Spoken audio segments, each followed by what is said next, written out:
Hello friends, I'm Canon David Morris, Director of Ministry for the Diocese of Bangor.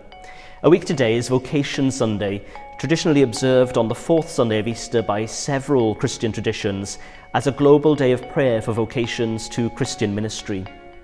It's also known as Good Shepherd Sunday because the Gospel reading for this particular Sunday is taken from chapter 10 of the Gospel according to John, where Jesus refers to himself as the Good Shepherd.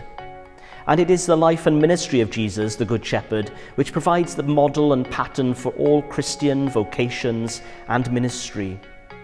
Dros yr wythnos nesaf, byddwn yn ryddhau blogs a fideos I amlygu a dathlu'r gwenedigaethau gwahanol sydd ar draws ein hesgobaeth.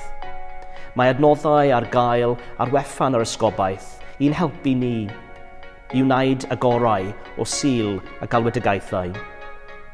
Essentially, it is our hope that all these features and resources will encourage everyone in the diocese to consider how God might be calling them and to pray together that more of us will respond joyfully to God's call.